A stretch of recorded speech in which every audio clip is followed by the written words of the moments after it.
Okay, so according to the article that I read and the book that I'm reading, both psychopath and sociopath have no clear sense of what's right and what's wrong. That's like a clear, that's the first indicator that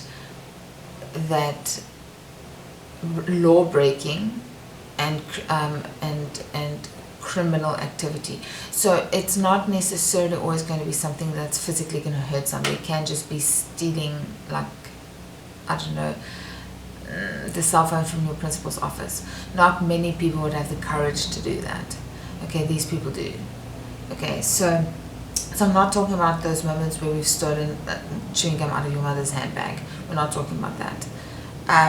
That is boundary crossing, but it's not necessarily deviant behavior. So maybe like deviant behavior can be that's not psychopathic, can be wanting to look cool in front of your friends, so you go into a store and you steal chewing gum, because that is like illegal. But if you're afraid of the consequence, if you have been given a fine or a threat by a police officer and then you never do it again, that's not psychopathic. Okay, because that's demonstration of, you know that it's wrong and you're going to try not to do it again because you've seen this kind of consequences and not something that you want. Okay, so I'm not talking about that, okay, because that is not chronic, and that is also related to maybe attention seeking that you will eventually grow out of as you get older.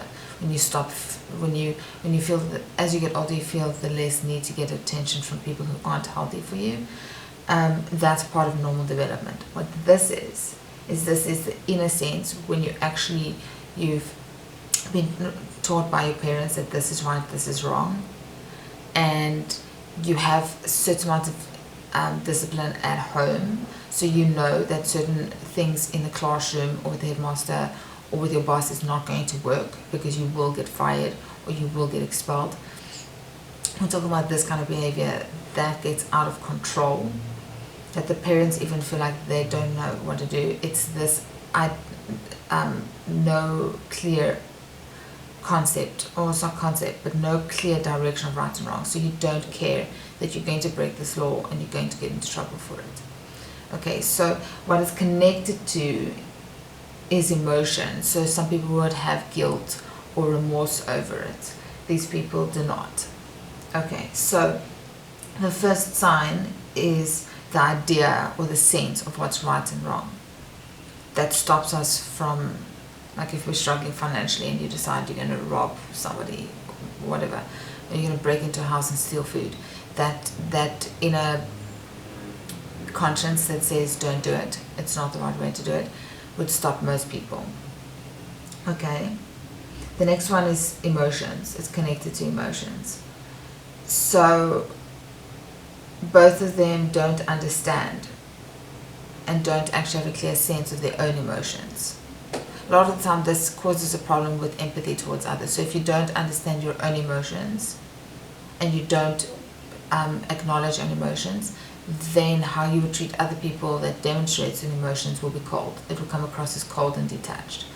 So a lot of the time, yeah, just rob the bank. What's the problem? Yeah, just spike a drink and have sex with her. What's the problem? That should be like the first question mark. This should be the first red flag in sober-minded. Okay, so not somebody who's like super high or super drunk, and chances are it won't materialize into something dark. I'm talking about somebody who sober-mindedly would be like, and just don't get caught.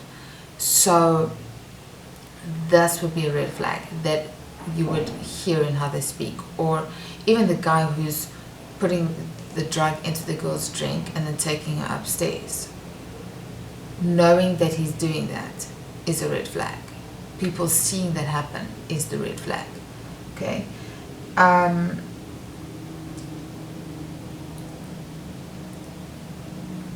There are main differences, or there are many different little facts or traits that make them a little bit different, but ideally it's conscience that they have trouble with, empathy that they have trouble with, law breaking that they have trouble with, right violation that they have trouble with, So it's crossing boundaries, but severe crossing boundaries.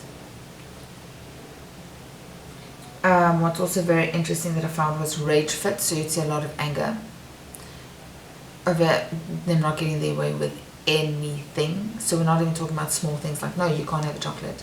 No, I'm not giving you a lift to school. The rage fits.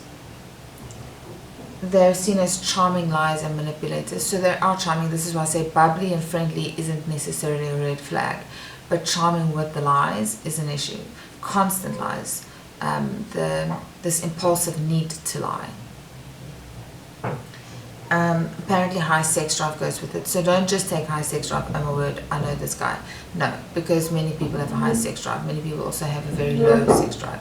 So not just looking at the fact that this person has a high sex drive. They need to have more than that to make the quota. They also like to persuade people to do what the psychopath wants them to do, what the sociopath wants them to do. They'll persuade them. So we're not talking about a salesman who needs to meet a certain quota so he can pay his bills. So he'll describe all the good things about this product so you can. We're not talking about that guy. If he doesn't meet the other quota or the other criteria, then we're not talking about that guy. It's just one of the aspects. Okay. I'm pretty sure that there's more symptoms or criteria, but I would say that if you're having a look at this one person that's just not right, and they have these 4 qualities, maybe go and speak to a psychiatrist and see if you can get more information about that, if you can describe what you see that defines those 4 things, because those 4 things separately isn't necessarily a thing. Because everybody has anger moments, or moments that bring out their anger, or moments that bring out their rage. So rage alone cannot be a reason to call somebody a psychopath or a sociopath.